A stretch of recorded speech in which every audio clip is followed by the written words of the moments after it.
Sekarang kerjamu di mana gitu. Nah. Apa ya Mas? Ya itu kalau jawab petani itu pasti malu jadi petani. Izin ya, malu ya pasti ya. Nah, kalau melon biasa itu mungkin harga per kilo 5 sampai 10 ribu. Kalau melon ini tuh kalau bisa petik sendiri apalagi kalau udah gede ya, itu per kilo bisa 30 ribu. Ya dihitung-hitung aja Mas. 30 ribu dikali berapa buah gitu. Katakan 30 ribu kali 2.000 tanaman atau 2.000 kilo lah ya. Itu pun udah dapat ya 40 sampai 50 juta per panen, dan panennya itu lebih cepat selama 2 bulan. Oke, assalamualaikum teman-teman channel. Balik lagi kita di Ngobras. Gak perlu lama-lama, kita langsung ke inti ya. Kita hari ini mengundang, ini itu adik tingkatnya Mas Bayu sih ya hitungannya ya, sama pertanian ya. Adik tingkat yang jauh banget lah pokoknya lah. Adik tingkat, adik-adik di kampus gitu. Hari ini kita kedatangan Mas Hanif Irsyad. Iya, betul. Siapanya Abdul Mas? Nggak ada. Kebetulan. Arsyad itu ya? Oh, Arsyad. Iya. Jauh. Mas Abdul. Jauh. Mas Hanif maksudnya. Hanif. Mas Hanif ini siapa? Biarkan Mas Hanif nanti memperkenalkan dirinya sendiri ya. Oke, silakan Mas Hanif. Oke, terima kasih atas kesempatannya. Kenalkan, nama aku Hanif Irsyad Fahmi. Ya, jadi kurang Fahmi tadi. Oke. Ya, kurang Fahmi, biasa dipanggil Hanif bukan Abdur. Oke. Saya lulusan dari Pertanian UNS angkatan 2018. Saat ini punya greenhouse melon hidroponik, kebetulan juga baru panen. Ini bisa dilihat penampakan melonnya ya. Mungkin beda dengan melon-melon pada umumnya. Dari segi bentuk maupun dari segi warna maupun rasanya. Berarti itu dibilang apa? Itu melon premium biasanya. Oh. Kalau melon, namanya melon premium. Melon premium. Ini ada gemati nih. Ada gemati. Itu brandnya ya. Brandnya gemati. Ini Mas Hanif juga. Brandnya gemati. Jadi kenapa alasan kita ngundang Mas Hanif ini? Saya menemukan Mas Hanif ya baru kenalan, bukan di kampus ya, karena kita memang jauh. Kenalan baru-baru aja. Terus beliau cerita usaha di bidang apa? Usaha di bidang pertanian. Saya kaget sebagai orang senior nih ya. SP juga. Ada nih orang yang lulusan pertanian mau bergerak di situ gitu. Karena saya nggak di pertanian dan memang banyak alasan gitu ya, dan mungkin nanti Mas Hanif juga cerita kok anak-anak pertanian itu jarang yang main di situ gitu. Ya, kalau alasan saya modalnya gede dan hasilnya selain faktor ekonomi juga ada faktor alam. Iya. Resikonya gede banget gitu. Makanya pengen tak undang kok masih bertahan di situ dan apa plannya, terus apa resikonya, dan sebenarnya bisnis di bidang pertanian itu potensial nggak sih gitu. Nah, nanti kan bisa membuka wawasan untuk teman-teman yang entah itu lulusan pertanian beneran atau pemuda yang kan ada tuh ya kemarin pemuda-pemuda nggak mau masuk di dunia pertanian. Iya. Lulusannya aja nggak mau. Nah, itu nanti kita ngobrol-ngobrol. Tapi sebelum kesana kita kulik backgroundnya dulu. Aduh. Ini background ini. Oh ya, ini background baru kita. Kan kita power toy Batik Prabu Sena. Oh iya. Kita punya studio baru. Kita coba aja. Ya. Jadi kalau lahir gimana? Asli lahir di Karanganyar. Berarti asli Solo. Ya. Solo Karanganyar lah ya. Solo Karanganyar. Solo Raya. Terus kuliah tadi di UNS. Kenapa ambil pertanian? Kecelakaan mungkin? Udah tahu jawabannya. Ya. Mayoritas mungkin ya. Kalau bisa dibilang 80% lebih lah ya. Mahasiswa yang kuliah di pertanian itu bukan karena keinginan dari awal. Bukan karena prioritas juga masuk pertanian. Ambil yang pertama ya. Tapi karena emang ya keterimanya di situ gitu ya. Berarti ini opsi kedua dong. Berarti opsi ketiga. Dan baru tahu kalau ada namanya prodi. Dulu tuh lulusan program studi penyuluhan dan komunikasi pertanian. Baru dengar juga. Ya gitu. Lulusan PKP. Iya, Mas. Oh, PKP. Oh, baru tahu juga. Tak kira Gutek. Ya. Soalnya yang Bukan. Kebanyakan yang terjun Ya. ya agrotek Malah budaya gitu ya. program studi PKP ini itu nggak ada korelasi langsung sama pertanian karena di situ kita nggak belajar tentang budidaya tanaman, tapi tentang komunikasi seperti itu malahan. Nah, komunikasi sama pertanian sama petani. Ya. Jadi mungkin alasannya itu memang buat penyuluh-penyuluh gitu ya. Harusnya gitu. Antara program pemerintah sama petani-petani itu biar ada jembatannya gitu. Ya. Mungkin alasan ada jurusan itu. Kalau saya agribis sebenarnya juga nggak ada bahasan tentang budidaya. Jadi salah satu alasan kenapa nggak di pertanian? Soalnya agribisnis. Dulu kuliah nggak diajari ya. Di kita ya dasar-dasar. Ya, tapi tetap pakai gelarnya SP, Mas. Ya, itu beratnya. Padahal di Gelarnya itu. kampus lain ada yang Ya. selain ada yang SE loh ya. SE ada. IPB Kalau itu? di IPB SE masuknya itu fakultas Ekonomi. bisnis malahan. Jadi kalau di bisnis. pertanian masih masuk pertanian. Ya, itu ya. Kalau Mas Bayu itu agrobisnis itu. Iya, SP. Makanya yang jadi beban berat gelar itu makanya aku nggak pernah nyantumin. Ambil Ya. bisnis aja agronya. Nggak pernah nyantumin gelar aja. Terus kenapa Mas Hanif tuh Hmm. akhirnya ya udahlah terusin aja lah. Nah, gitu sih.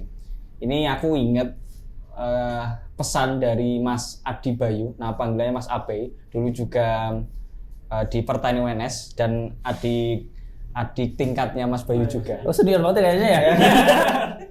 Dulu tuh pernah bilang gini, kalau kita ngerasa tersesat, maka jadikanlah ketersesatanmu itu jadi jalan yang benar. Wah, ya, nah kan langsung mikir, oh iya ya, daripada kesesat terus malah makin kesesat, mending dari tersesat ini nyoba cari jalan buat keluar gitu ya. Atau ibarat lain ya, karena udah terlalu nyemplung, ya udah, mending sekalian renang aja gitu ya. Awalnya tuh bener-bener bingung, ini lulusan pertanian ini mau ngapain, masa mau jadi petani gitu ya. Tapi lama kelamaan karena kita sering diskusi tentang pertanian, sering ke masyarakat, sering ketemu sama petani-petani, akhirnya wah kayaknya menarik juga ya ini.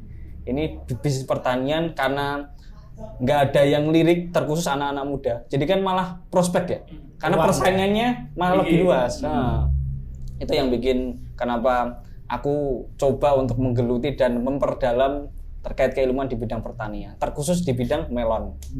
Nah, Tapi Bapak Ibu ada background pertanian nggak? punya sawah iya, tapi jadi petaninya bukan petani pekerjaan, tapi petani cuma sekedar petani gitu lah. Itu basicnya orang-orang yang di kampus. Iya, lah. iya basicnya orang yang di kampung, nerusin babahnya dulu lah. Terus setelah tersesat itu aku dulu ini pelampiasannya aku sebenarnya bukan tersesat juga sih. Sebenarnya itu pilihan pertama. Oke, pertama malahan. Tapi karena lihat bisnisnya, nggak agrinya. Jadi tapi setelah masuk dulu kan awal kuliah itu dasar-dasar pertanian banget ya. Nah, aku pelampiasannya itu ikut organisasi. Nah, jadi wah lagi kuliah apa? Oh, racun tuh. Kuliah kita naik kuliah kok iman-iman gitu. Iman. Nah, ya ketersesatanku saya lampiaskan ke organisasi. Kayaknya Mas Hanif juga itu. Ya. Kayaknya kalau di background CV-nya ada nggak? Tapi aku lihat presiden. Capres nih. Ya. Benar itu, Pak. Ya dulu lah. Itu kalau di kuliah berorganisasi itu dari SMA atau memang gara-gara kecemplung kuliahnya nggak nyaman terus nyari Gara-gara pelarian? kuliah sebenarnya sih. Gara-gara kuliah dulu di SMP SMA tuh Nggak. sebenarnya nggak begitu aktif dan rasa bener-bener menemukan semacam jati diri tuh pas kuliah. Wah, ini cocok jadi anak organisasi. Apalagi yang suka demo, Mas. Itu dulu ngerasa apaan orang demo, ya bikin macet lah, agak jelas. Tapi pas udah nyemplung di situ ternyata wah asik ya, teriak-teriak gini ya. Nah, gitulah. Terus akhirnya ngambil organisasi apa aja tuh? Organisasi Banyak ya? dulu ada ya banyak lah, tapi lambat laun jadi ngerasa paling cocok tuh di BEM, Mas. Jadi di BEM tuh ngerasa bisa mengeksplor diri, kemudian teman-temannya banyak yang sefrekuensi, jadi kan bisa nyambung ya di sana. Terus ya karena memang ini juga mungkin ada hubungannya sama kos kita dulu, Mas ya. Ya jadi kita sebenarnya nggak cuma satu alma mater kampus, tapi juga satu alma mater kos. Oh iya, adik kos juga berarti. Iya. Jadi ketua BEM Fakultas Pertanian UNS dari tahun 2000-an itu pasti dari kos kita. namanya KOS PI namanya gitu. PI. Bahkan sampai sekarang pun masih dari KOS PI. Jadi dari maba tuh udah didoktrin, ikut BEM, ikut fusi gitu, ikut fusi gitu. Jadi secara nggak langsung dari maba udah dimentorin sama petinggi-petinggi kampus loh Mas. Ya akhirnya wah kayaknya cocok nih ikut BEM gitu. Kalau organisasi di BEM itu nggak cuma di fakultas Mas, tapi juga ada namanya IOMS, di Ikatan BEM Pertanian Indonesia. Sampai sekarang pun juga masih, tapi sebagai penasihat lah. Gitu. BEM berarti presiden BEM Univ atau Enggak. pertanian? Kampus. Dari fakultas saja. Fakultas saja. Iya, fakultas. Kalau tamu kita yang dulu siapa? Mas Iswandi. Oh, itu dari pertanian ke WNS ke besar. Terus setelah ikut itu organisasi, apa manfaatnya? Wah. Ke organisasi itu kan lebih ya pertama kita jadi lebih pede ya kalau misal ketemu sama orang-orang gitu. Jadi benar-benar aku manfaatin sebagai semacam langkah awal buat ketemu orang-orang. Nah, dari situ kan bisa ketemu Mas Agus yang juga sama-sama ketua B, Mas Adi Bayu atau orang-orang lain gitu ya. Jadi kadang tuh ya perkenalannya lewat Mas ini saya Hanif presiden BEM gitu ya. Itu kan jadi satu semacam privilege tersendiri gitu ya. Nah dari situ ya banyak sih kalau bicara manfaat apalagi tentang pengalaman kepemimpinan, manajemen dan sebagainya. Dan dari situ juga ketemu sama orang-orang yang sebenarnya itu jadi merasa cocok juga. Nah makanya di tim Melon ini juga orang-orang BEM juga sebenarnya. Yang rekrut teman-teman ini ya. Teman-teman kita BEM. ngajak teman-teman BEM lagi. Ayo kita gabung, kita nyeriusin bisnis yang benar-benar bisnis lah. Jadi gak cuma PKM. Ini gitu, awalnya Mas. PKM bukan? Enggak. Ini tuh udah lama juga kepengen. Ya, dulu pernah bikin semacam proposal bisnis, dapat juara juga tentang melon gitu ya. Melon dulu bikin semacam proyek agrowisata tapi fokus ke melon. Jadi emang ngerasa cocok di melon tuh udah lumayan lama Mas, dari tahun 2020 sebenarnya. Tuh. Magangnya pun juga di melon. Di mana? Di Tunas Agro Persada. Boyolali. Boyolali. Ya. Betul. Boyolali. Nah. Iya Mas. Elam. Ya, berarti Begitu. Mas Hanif ini lumayan aktif di organisasi ya? Organisasi. Kan banyak stigma kan bilang kalau anak-anak kampus yang aktif di organisasi ini biasanya kuliahnya nggak benar. Ini hitungannya kan dari tadi aku tanya masuknya tahun kapan, lulusnya tahun kapan tuh terhitung lumayan tepat waktu ya. Iya.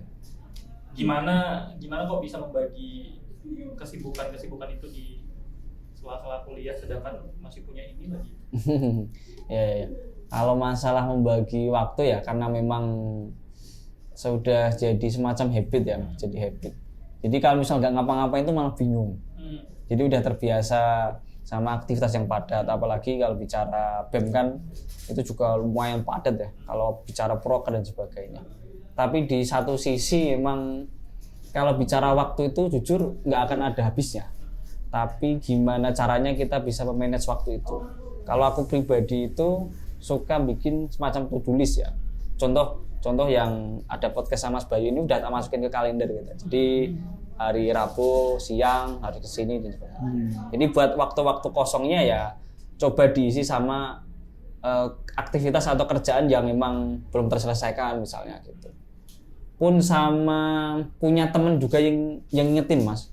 Jujur kalau bicara akademik itu kan hubungannya sama skripsi ya biasanya ya, skripsi. Nah di skripsi itu salah satu tips ya mungkin ya buat teman-teman di sini ya. Kalau pengen cepat selesai skripsi, coba segera hubungi teman-teman prodi, teman-teman angkatan ibaratnya. Karena itu yang benar-benar akan membantu kita. Kalau misalnya kita sendiri, wah itu malah susah. Nah kekuatan kolektif pas sedulurannya itu benar-benar kerasa pas semester akhir. Nah kemarin pun juga kebantu sama teman-teman juga. Saling support gitu ya teman-teman angkatan. Iya bukan joki loh ya ini. Ya saling support, saling ngasih masukan. Jadi jangan merasa sendiri lah Mas. Ada teman-teman yang bisa bantu gitu. Saya Itu mengalami bantu. Kawan ketinggalan. Jadi yang di prodi itu sisa 5 atau 7 orang. seangkatan, karena kan 7 tahun ya. Iya. Jadi itu kerasa banget, jadi Iya, betul. saling bantu biar sama-sama lulus nggak sampai itu. Nah itu kalau di Instagram itu ada ini ya, apa RK. Oh, RK. Ya, Itu ya. aktif Iya. di sana atau RK itu apa rumah kepimpinan Iya. ya. Nah, itu Oh, iya, iya. ceritanya bisa gabung di sana gimana? Iya. RK kan kalau nggak salah punya ini ya yang siapa? Yang punya podcast juga. Renan Kasali bukan? Bukan. Bukan. Oh, bukan ya, beda. Itu bukan lain, beda orang. Sama-sama RK. Oh, iya. Nah itu ceritanya gimana itu? Nah, RK itu beasiswa. Salah satu beasiswa untuk mahasiswa-mahasiswa di Indonesia. Kebetulan di UNS itu salah satu kampus yang dapat penerimanya gitu ya, dan dapat asramanya gitu. Nah, di beasiswa itu sebenarnya banyak diajarkan makna-makna kepemimpinan, makna misalnya kita belajar hidup, bahkan kita diajarin tentang bikin life plan, Mas. Bikin life plan itu sampai usia 70 tahun. Nah, itu yang benar-benar makin nambah semangat kita buat ngejar kepengenan kita gitu ya. Di satu sisi itu yang aku sempat singgung tadi, kalau kita tuh butuh temen buat bertumbuh gitu ya. Jadi di sana tuh ya karena memang ada banyak teman-teman yang bisa saling mendukung, terus juga bisa saling ngasih masukan, dan dari situ juga ngerasa tambah semangat juga. Yang mungkin ngerasa nggak semangat gitu, dibantu semangatnya, coba dikasih masukan gitu lah. Itu beasiswa, Mas. Sebenarnya beasiswa apa? Kos hunian ya? Iya, Atau asrama bahasanya. Beasiswa pembinaan yang fokusnya ke pembinaan. Tapi bukan beasiswa kuliahnya. Bukan. Oh. Kalau uang saku ada. Oh, uang saku ada. Jadi itu targetnya untuk mahasiswa aktivis itu atau Enggak. Nah, ini kebetulan RK lagi buka beasiswa sampai tanggal 31 Januari ini. Ini. Catat ya. Jadi ini saya baru buka. Jadi itu RK Solo atau RK Indonesia? Semua kampus bisa daftar. Tapi yang asrama hanya beberapa kampus. Nah, di RK itu sebenarnya yang dinilai ada banyak. Kalau aktivis, kemudian prestatif itu jadi poin plus. Ya, poin plus mungkin hanya beberapa indikator. Yang dilihat itu misalnya terkait kontribusinya, terkait rendah hatinya. Itu kan nanti ada beberapa pertanyaan kualitatif, kuantitatif gitu. Ada mungkin juga terkait misalnya kepemimpinannya. Kan kepemimpinan nggak hanya sebagai ketua ya, tapi misalnya kita jadi anggota, dapat tugas, selesai, itu kan juga makna kepemimpinan. Nah di situ sebenarnya. Kalau berkesempatan lolos, semua berkesempatan lolos, Mas. Tapi mungkin yang kalau aku sendiri berdasarkan pengalaman tuh yang mungkin akan dinilai terkait visi hidup itu penting banget tuh. Kalau misal kita udah punya visi hidup, itu mungkin akan dipertimbangkan ya. Tapi kalau misalnya kita nggak punya harapan hidup, bukan harapan hidup, tapi ngapain bingung. Nah itu ya harus disiapkan dari sekarang lah. Berarti nggak ada kriteria khusus? Nggak ada kriteria khusus, semua bisa daftar. Ada kuotanya? Ada. Tiap kampus itu biasanya 25 sampai 30. 25 seangkatan ya. Kalau di RK sendiri ya kebetulannya itu pasti ya di RK yang ada di RK itu bisa jadi orang-orang lah, ada yang jadi aktivis, bisnismen, mawapres, ya macam-macam lah. Ya balik lagi karena di situ kan ketemunya juga sama orang-orang yang punya visi besar juga gitu. Kalau kita nyebutnya itu living with the giant. Apa, Mas? Ya ini bukan Inder loh, Mas. Bukan Inder loh. Hah? Apa, Mas? Nggak tahu. Iya, living with the giant. Itu kalau boleh tahu foundernya siapa? Dulu pendiri dan salah satunya itu Laksamana Muda Husain Ibrahim. Kalau biasanya anak-anak mereka itu ya Eyang Husain. Yang kemarin ketemu? Ya, Eyang Husain itu mertuanya Najwa Shihab. Yang pas aku kesana ketemu ya? Gitu. Itu kalau bisa dibilang udah tokoh nasional sebenarnya itu, Mas. Itu salah satu pendiri. Itulah. Itu teman-teman yang harus mahasiswa ya, benar? Harus mahasiswa. Angkatan 2022 2023. Oh, itu mahasiswa yang mau daftar ke rumah kepimpinan ya. Sampai tanggal 31 bisa cek di mana? Instagram. Di Instagram ya. RK. Selalu biasanya di mana, Mas? Di Pasar Kliwon. Pasar Kliwon. Jadi di sana diajari untuk hidup. Hidup. Iya. Ya jadi hidup. Dan harus punya visi Hmm. hidup. Ngomong-ngomong soal visinya Mas Hanif hidup apa? Iya. Ya kan udah keterima. Masuk di situ tuh apa? Iya. Visi-visi yang disampaikan tuh apa? Wah, dulu tuh ini nulis jadi Bupati Karanganyar. Wes. Berat ya? Ya enggak Berat berat. ya. Ya, yang Bisa, mungkin bisa. itu yang bikin keterima kali. Ya sempat menuliskan jadi Bupati Karanganyar. Tapi lambat laun setelah coba terjun di circle politik, kok berat ya? Gitu akhirnya yang realistis saja lah yang bisa dijalanin, yang semua orang bisa masuk ke sana gitu. Kalau jadi politisi kan kalau kita nggak punya privilege, nggak punya backing kan susah ya. Nggak punya keluarga. Nggak punya keluarga, Nggak punya modal. Ya? nggak punya modal, itu susah. Ya. Walaupun bisa tapi susah. Jadi nyoba mulai yang orang-orang yang jarang dilirik ya lah. Yes lah. Terus ngambil yang pertanian aja. Oh. Pertanian di Karanganyar. Di Karanganyar, di rumah sendiri. Dengan visi untuk mengabdi ke masyarakat. Betul. Itu salah satunya. Mahasiswa banget ya. Ada isu tapi kemarin RK itu Itu. di Instagram ya. RK itu berafiliasi dengan salah satu partai. Itu Enggak. mau klarifikasi nggak? Boleh. Ya, ini kebetulan ada kesempatan bisa ngomong sama teman-teman semua ya. Jadi Ya kan ada isu itu kan ya, bener ya? isu RK terafiliasi partai itu udah dari lama banget, Mungkin memang ada hubungannya, karena memang kalau dirunut ke belakang itu ada satu sisi yang bersinggungan. Tapi kalau udah di dalam RK, ya kita nggak bicara politik, kita nggak pernah diarahin buat masuk partai, buat mendukung siapa, nggak ada sama sekali. Itu bisa ditanya ke siapapun. Nah, yang lebih lucu lagi kan yang menyampaikan kemarin inisial AA ya. Ini AA. Nah, salah satu alumni RK, bahkan ketua ikatan alumni Valdo Maldini itu di partai yang sama. Itu kan udah kebantah sendiri ya. Kalau misalnya RK itu memang tidak berafiliasi apapun dan seluas itu, bahkan ada juga yang di parpol, ada yang nyalek dimanapun gitu ya.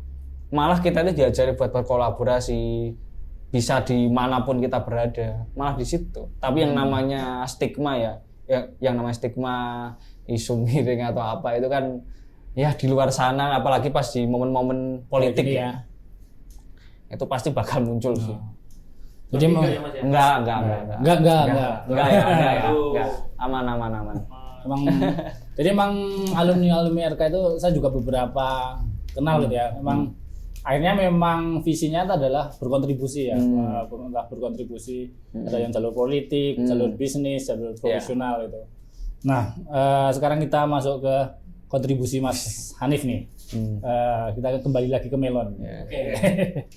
Ini ceritanya gimana Mas? Kok bisa bikin Gemati ini ya?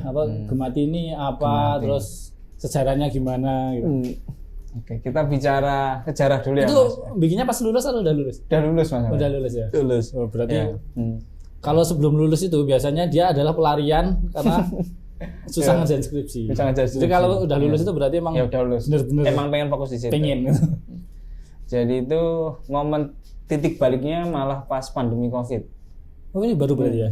2000. Kalau yang benar-benar ngerasa senang di pertanian itu pas di pandemi Mas. Dulu tuh aku pernah nanam jagung. Kan pas pandemi itu masa transisi ya antara offline kita di kampus terus online ya, dan benar-benar waktu itu kita belum siap. Nah waktu itu gabut kan, aduh ini di rumah mau ngapain? Wah iya ini sebagai mahasiswa pertanian, wah ini masih kayak gitu dulu. Sebagai mahasiswa pertanian masa nggak mau ke sawah? Ya akhirnya waktu itu coba untuk nanam jagung. Nanam jagung di sawahnya, ya bisa dibilang nyewa juga lah itu. Sewa lahan. Sewa lahan, ditanam jagung, nanam sendiri. Bapak tuh sebenarnya sempat ngeraguin lah, ngeraguin, bahkan dia sempat pengen bantu, tapi dari awal bilang nggak usah, ini pokoknya jadi kesempatan buat belajar itu. Nah waktu itu ada 2 orang ya, aku sama temanku satu kampung, itu nanam jagung dari awal sampai panen. Nyangkul sendiri? Nyangkul sendiri. Masa? Iya Mas. Oh caranya nggak bisa. Kesel. Nah, dari situ benar-benar ngerasain ya.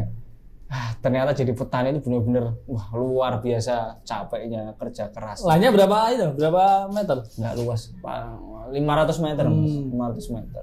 Itu tanaman jagung. Nyangkul sendiri. Oh, ya. Luar biasa. Nyangkul sendiri ya. Dan mupuk juga sendiri. Jadi benar-benar fisik Sendiri semua. Sendiri semua tuh. Dari awal sampai akhir sendiri gitu lah. Dan akhirnya bisa panen ya. Walaupun sebenarnya nggak bagus-bagus banget, tapi di situ ngerasa, wah ternyata emang penantiannya petani itu ketika udah panen. Atau kalau misal kita bicara orang yang paling bersyukur ya, itu kita bisa belajar dari petani. Nggak usah muluk-muluk panennya bagus. Pas nyemai, pas nanem tanamannya hijau itu udah seneng banget. Alhamdulillah panennya udah hijau gitu ya. Belum lagi kalau kita bicara legowonya petani ya. Walaupun gagal panen kayak yang di kampung-kampung gitu lah, Mas. Walaupun gagal panen ataupun hasil jelek tapi ditanam lagi. Alhamdulillah. Yang penting bisa dipangan. Kalau bicara filosofi makna syukur wah. Jadi petani itu luar biasa sekali, Mas. Nah, dari situ kan ngerasa ada semangat. Wah, ini kayak perlu diperdalam lagi nih terkait skill pertanian. Jadi nanti pas ditanya tetangga-tetangga kan juga gak malu-maluin ya, Mas. Itu. Nah, terus dari situ coba untuk belajar-belajar lewat YouTube misalnya. YouTube cara nanam cabai. Nah, waktu itu sempat juga nanam cabai lumayan banyak. 50 polybag. Tapi pakai polybag. Polybag. Waktu itu hasilnya bagus banget. Gara-gara situ tetangga-tetangga pada tahu kalau misalnya aku kuliah di pertanian. Awalnya belum tahu. Awalnya belum tahu. Nah, dari situ wah ini tambah semangat lagi nih dari jagung, cabai. Nah, terus akhirnya coba nanam melon. Nanam melon pertama gagal. Gagal panen waktu itu. Ya paling 10% yang bisa dipanen lah. Nah, terus salah satu cara untuk memperdalam skill tentang budidaya melon khususnya itu sempat magang juga tadi, Mas, magang di Tunas Agro Persada yang memang fokusnya di melon. Nah, dari situ kan dapat ilmu langsung dari praktisi-praktisi petani-petani ya. Nah, itu kan udah jadi semacam modal ya. Modal kalau misalnya nanti nanam melon. Terus juga sempat magang di greenhouse melon juga di daerah Jumantono. Tapi waktu itu masih banyak gagalnya sih ya. Gagal panen. Terus, nah ini ada kaitannya sama pertanian tapi bukan ke melon. Kebetulan juga, Mas, itu skripsiku bahas tentang petani milenial. Jadi aku neliti tentang kenapa sih anak-anak muda nggak mau jadi petani. Nah, dari situ ada beberapa variabel. Salah satunya modalnya besar, resikonya tinggi. Dan itu emang benar diamini oleh para pemuda-pemuda gitu ya. Pertama itu yang dilihat dari besar pendapatan dulu, Mas. Dari besar pendapatan kan melihatnya itu yang petani-petani padi ya. Boro-boro untung ya. Boro-boro balik modal ya. Kalau misalnya bisa panen udah alhamdulillah. Dari besar pendapatan, dari resiko usaha. Nah, yang beda bisnis pertanian sama bukan tuh. Bisnis pertanian ada resiko gagal panen. Wah, itu yang bikin mumet. Ya, faktor alam. Ini pun juga bisa dibilang belum maksimal juga gitu ya. Jadi emang resiko gagal panennya itu lumayan tinggi. Nah, yang ketiga itu terkait lingkungan pekerjaan. Kalau kita bicara anak muda, kalau dikasih pilihan lah, Mas, milih kerja di ruangan yang AC gini atau di sawah panas-panasan?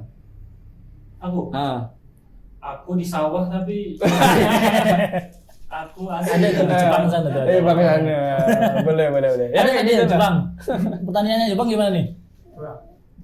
berat. Itu juga berat. Ya gitulah ya.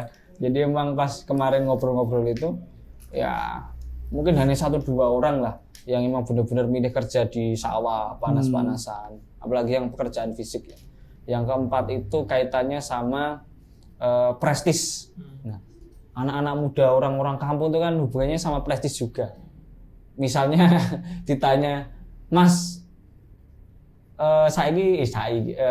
sekarang kerjamu di mana?" gitu. Apa ya, Mas? Ya itu kalau jawab petani itu pasti masuk jadi petani. Izin ya, malu ya pasti ya. Nah, secara prestis emang petani itu masih kalah lah dibandingkan pebisnis batik gitu ya, yang di podcast startup kan beda ya. Nah di petani itu memang secara prestis di sosial, apalagi buat anak-anak muda ya itu rendah banget. Yang kelima itu pengembangan karir. Kalau misalnya di bisnis kan mungkin nanti bisa naik tingkat lah, atau di perusahaan dari karyawan bisa supervisor, bisa bos. Kalau di pertanian ya bakal jadi petani terus gitu ya. Jadi pengembangan karirnya nggak ada. Dan kesimpulannya emang dikit yang mau jadi petani gitu ya. Nah, karena alasan-alasan tadi. Dan kenapa memilih menjadi petani? Oh iya ya. Iya. Dengan alasan yang dibuat skripsi penelitian yang dibuat sendiri. Nah, ini kan yang perlu deh. Kenapa tutup mau? Berarti yang bukan petani milenial, Mas. Petani Gen Z. Oh iya. Kan enggak Oh iya, milenial lagi. milenial. Mas Bayu milenial, Mas ya. Oh iya ya. tadi yang pertama nanam jagung profit nggak kalau kita ngomongin bisnis ya? Balik modal. Balik modal. Itu udah jadi awal yang bagus. Tapi dari situ kapok. Kapoknya capek banget Mas. Capek banget tuh mainnya fisik. Mainnya itu benar-benar fisik, cuma sendiri pun ternyata banyak hal-hal baru. Misal tanaman jagung kena penyakit, ini obatnya apa nggak tahu gitu loh. Itu kan jadi satu hal yang nggak pasti ya. Nah, situlah. Soalnya dulu pas praktikum itu apa? Ekonomi pertanian ya. Itu kan itu praktikum kita di desa 3 hari, ada nggak ya? Masih ada. Di desa 3 hari. Itu kita meneliti ekonomi pertanian. Jadi penghasilan petani itu berapa, terus pengeluarannya berapa. Itu kesimpulanku dari praktikum itu men loh. Kenapa? Ya men, petani itu. Iya. Tapi masih hidup dan masih makan. Oh, karena makan dari hasil mereka. Ya. Mungkin ya. Mungkin ya. Jadi terus skripsi kan juga tentang ini ekonomi pertanian, petani padi gitu. Padi. Itu juga ya kalau di lapangan kayak gitu. Nah, tapi kenapa Mas Hanif ini ada faktor Akhirnya apa ada peluangnya ternyata? Kalau Akhirnya ada menemukan ada satu budidaya pertanian yang itu prospeknya luas, secara resiko minim, tapi mungkin cara modal besar iya gitu, yaitu bisnis melon hidroponik. Kenapa hidroponik? Karena emang kan itu menggunakan greenhouse ya Mas.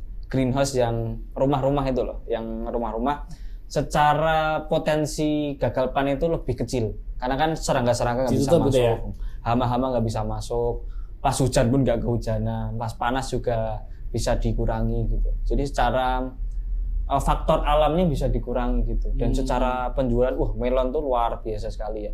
Kalau melon biasa itu mungkin harga per kilo 5-10 ribu. Kalau melon ini tuh kalau bisa petik sendiri, apalagi kalau udah gede ya, itu per kilo bisa 30 ribu. Ya dihitung-hitung aja Mas, 30 ribu dikali berapa buah gitu.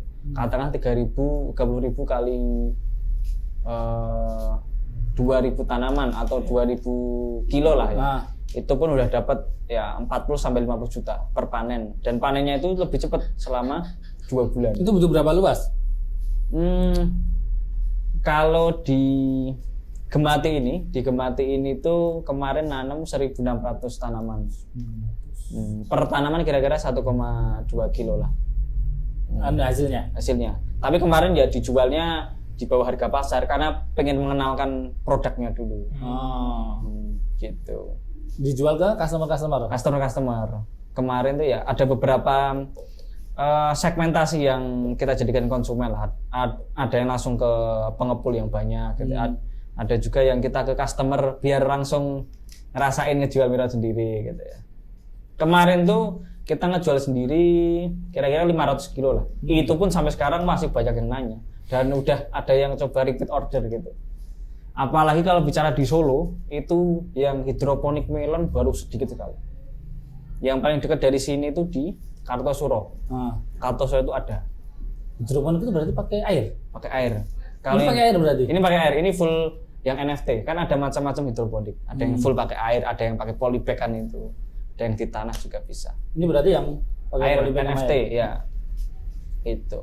Jadi cara prospek jauh lebih menguntungkan, cara gagalan minim resiko juga gitu. Terus rasanya beda nih mas. Hah? Rasanya kayak Lebih manis biasanya. gimana sih? Lebih manis. dia ambil bisa dia. So, Kita cobain langsung nanti. Langsung. Nah, ini nggak bisa bohong berarti. Kalau hitung-hitungan bisnis, Hmm. keluar modal berapa? Terus profit gak ya? Maksudnya ya hitungannya kayak gitu. Modalnya bisa dibilang wah ini besar ya. Mungkin yang main kayak gini itu hanya orang-orang yang punya modal atau orang-orang yang diinvestorin gitu ya. Ini tuh kemarin bikin Greenhouse kira-kira habis sekitar 80-an juta sebenarnya Mas. Tapi itu kan bisa buat Investasi kira-kira kita estimasikan 5 tahun lah. Per bulan itu per tahun itu bisa panen minimal 5 kali. Minimal berarti yang dua ada yang lebih. yang 2 bulan sekali panen itu ya? Ya, yang 2 bulan sekali itu panen. Per panen katakanlah estimasi. Ini kalau hasilnya bagus ya. Kalau hasilnya bagus itu kira-kira minim dapat 40 juta lah. 40 juta. 40 juta per panen. Kita Dengan estimasi harga 20.000. Itu rendah ya? 20.000. Itu masih rendah. Kalau biaya produksinya? Biaya produksi kemarin kira-kira 15 juta itu udah termasuk benih, pupuk, listrik, SDM juga. Tapi kemarin kebetulan ya ada sedikit problem lah itu di Greenhouse. Jadi agak ada penambahan biaya. Itu kan ada yang bocor-bocor gitu ya. Gitu. Tapi idealnya memang sekitar 10 sampai 15 juta. Untuk sekali tanam sekali sampai tanam. panen dapatnya 40 juta. Ini masih berapa? Profit berapa tuh? 40 dikurangi 15. 25 2 bulan. 2 bulan. Itu kalau misal kita bicara profit mungkin wah, kelihatan menggiurkan. Iya. Tapi kalau misal udah langsung wah, ya ternyata ya ada aja masalahnya gitu ya. Tapi sejauh ini masih ngerasa yakin sih.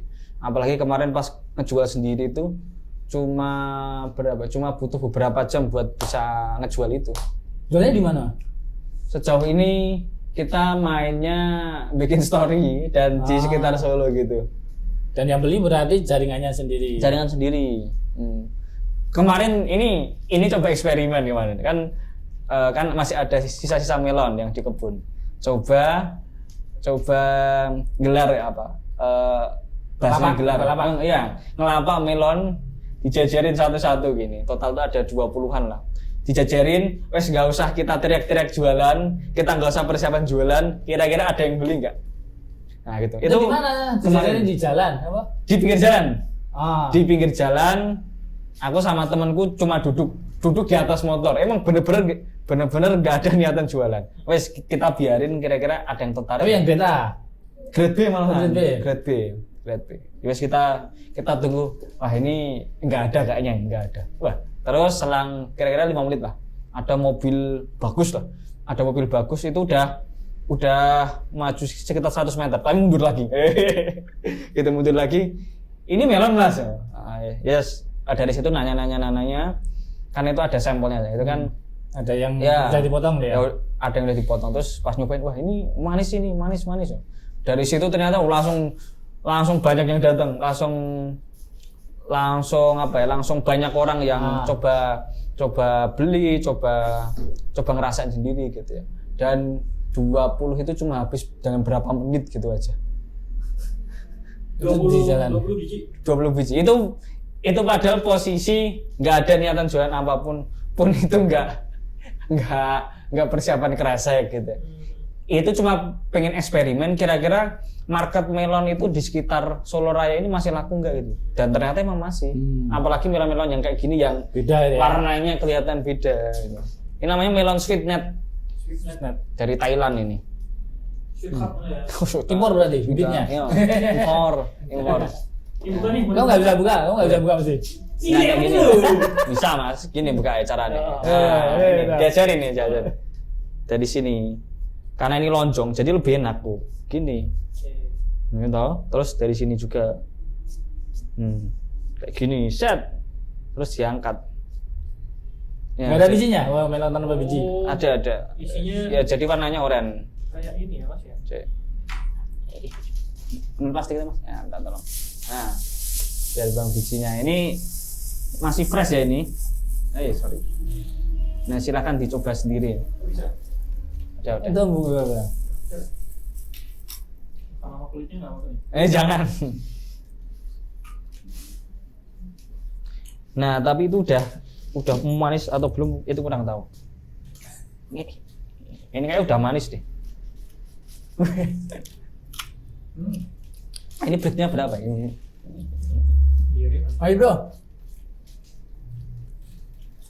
Semoga manis lah. Manis Mas. Manis. Kalau yang grade A itu manisnya manisnya. Ini grade apa berarti? Saya ini dicoba dulu Mas. Ini kan Oh, grade itu bukan bibitnya, tapi udah dari ada hasil hasil panennya. ini udah grade A sebenarnya. Tapi masih ada yang lebih manis lagi. Di buah-buahan kan ada namanya Blix. Blix itu tingkat kemanisan.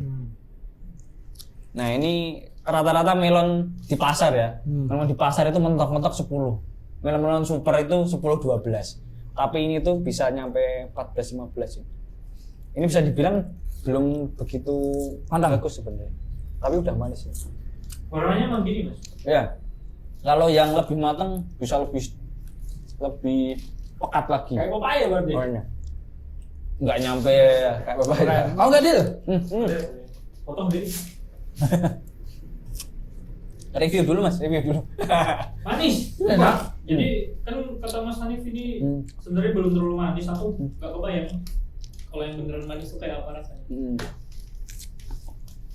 Ini kalau di pasar gede per kilo 50.000. Nggak kayak gini. Dia dapat dari mana benar deh? Luar Solo ya? Luar Solo kemungkinan. Kalau ini kemarin tak jual 15.000. Grade A. Iya, yang grade A, grade B jual 15.000. Intinya biar pada tahu Bukain kalau dulu. misal ada produk melon seperti ini dan memang manis gitu ya.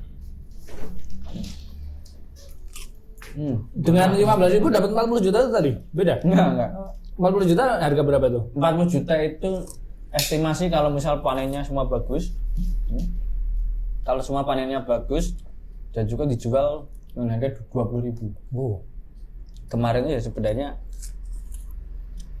masih jauh lah kalau misalnya Enak segar. Kan. Mantap.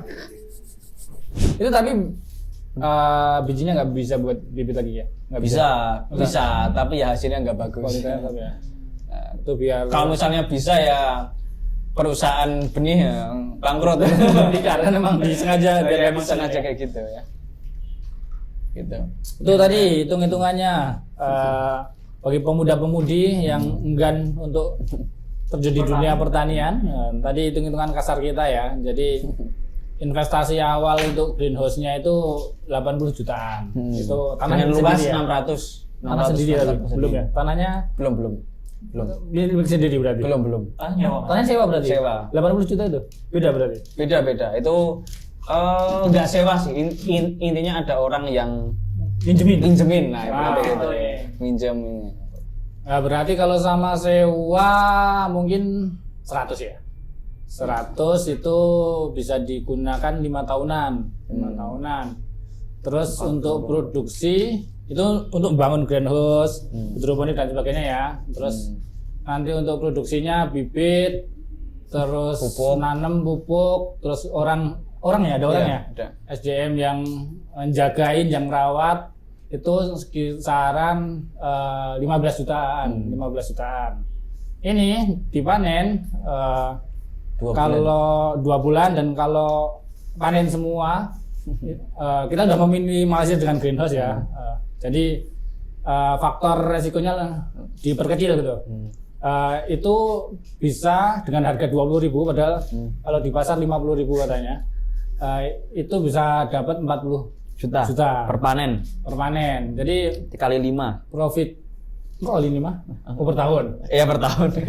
Per tahun kali. Kan dari 2 bulan. Itu 2 bulan dapat 40 dikurangi biaya produksi 25 lah. Ada 25 juta per 2 bulan. Per 2 bulan. Terus berarti sebulannya berapa? 12,5. Itu sebulannya nanam melon. Nah, kalau mau gaji bulanan berarti harus bikin 2. bikin 2 greenhouse, nanti sini tanam sebulan lagi, jadi sebulan bisa panen terus dia, biar gajian terus. Bagusnya gitu. Sebenarnya prospek loh. Prospek. Ini dari melon. Prospek. Gas mas. Gas. Hah? Bilangnya prospek tapi enggak juga. Gas.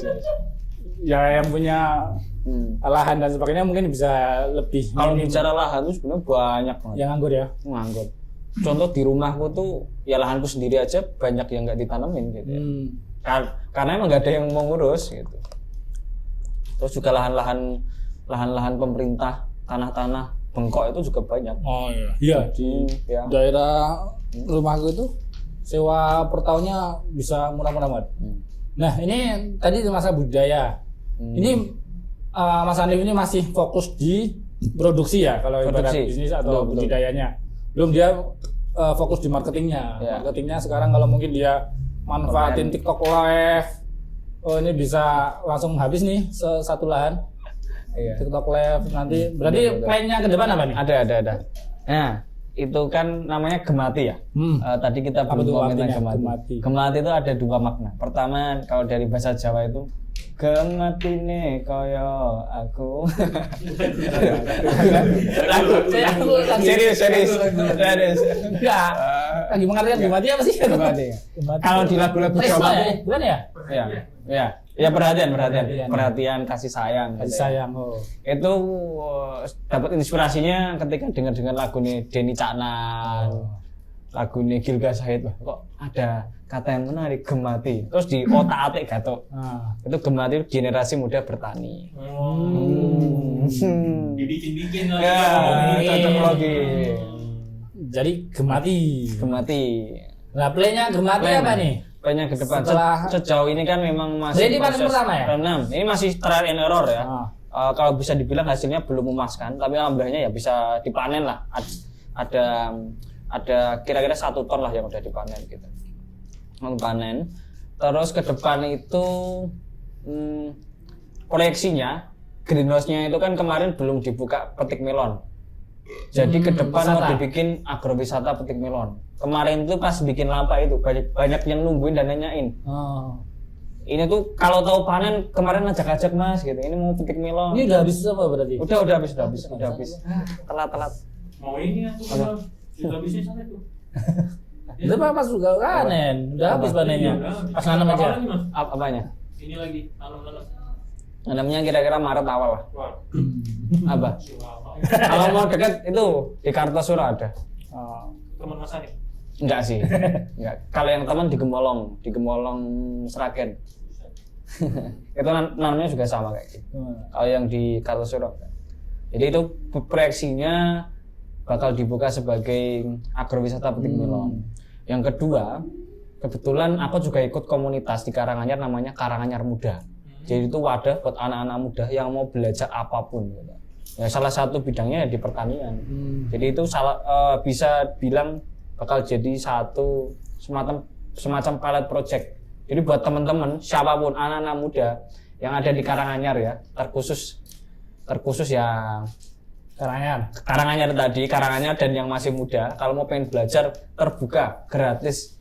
Yang penting ada kemauan untuk belajar gitu ya. Jadi nanti agrowisata terus jadi pilot project, jadi semacam inkubasinya orang-orang yang pengen belajar pertanian gitu ya. Yang ketiga tentu kalau kita bicara bisnis juga ya. Nah, bisnisnya itu ya nanti akan coba kita merambah ke yang online tadi di TikTok marketingnya. Ya, jadi marketing ya. Di di penjualan online dan sebagainya. Karena kan kemarin kita baru sebatas di teman-teman kita aja gitu. Dan kalau misalnya nanti memungkinkan, jadi ya sekalian mohon doa nanti mau buka greenhouse baru sebenarnya. Tapi ini masih prospek lah. Kita coba garap yang ini dulu. Kalau misalnya udah nemu polanya, udah ngerasa lumayan expert di situ, nanti kita coba bikin greenhouse lagi. Jadi nanti bisa per bulan bisa panen lah gitu ya. Bisa jalan terus ya. Bisa di rolling gitu. Ya. Jadi emang PR pertanian itu pernah suplai, dia nunggu panen.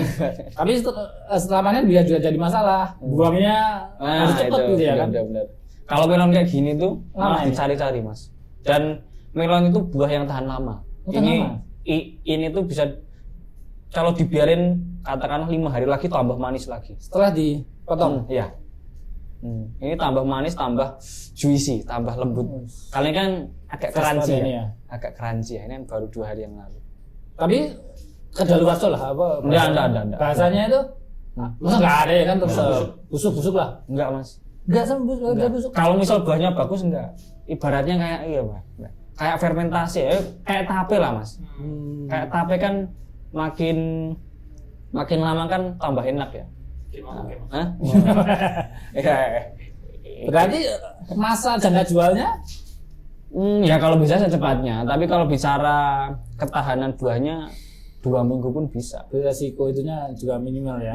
Ya. Kan kalau cabai harus ditambah. ya. Ini tuh juga ada teknik motongnya. Jadi kita potong namanya leher T ya. Nah ini jadi nggak sembarangan motong. Nah buat yang dijual itu ya biasanya di T kayak gini.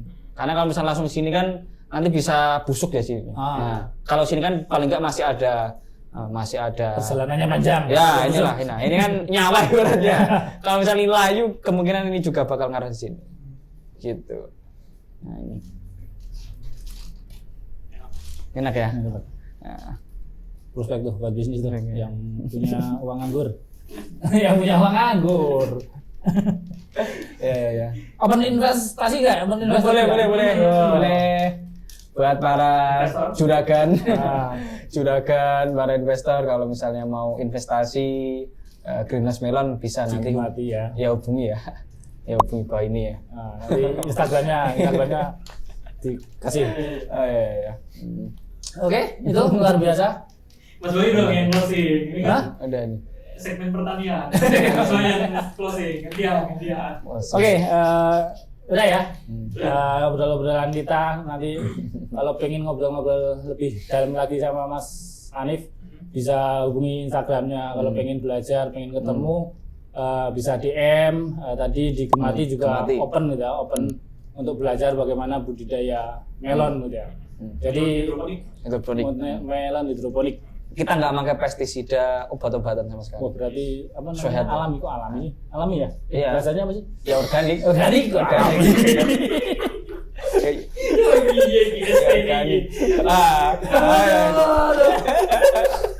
Ya ini berarti melon organik ya. gitu. Jaminan sehat ya. Itu yang mau belajar. Kalau yang ibu-ibu yang mau beli melon yang manis, ini manis banget, kita udah ngerasain dan ngasih testimoni manis dan seger banget. Kalau mau beli nunggu masa panen yang kedua ya. Panen kedua untuk beli di Gemati. Nanti ada Instagramnya, entah Instagramnya Mas Hanif atau di Gemati gitu. Itu kita ngobrol-ngobrol dengan Mas Hanif dari intinya adalah bagaimana prospek bisnis pertanian ini. Jadi ini baru di bidang melon. Saya punya teman itu ada kentang, terus nggak ada kentang doang ya. Ada kentang, ada lain-lain gitu.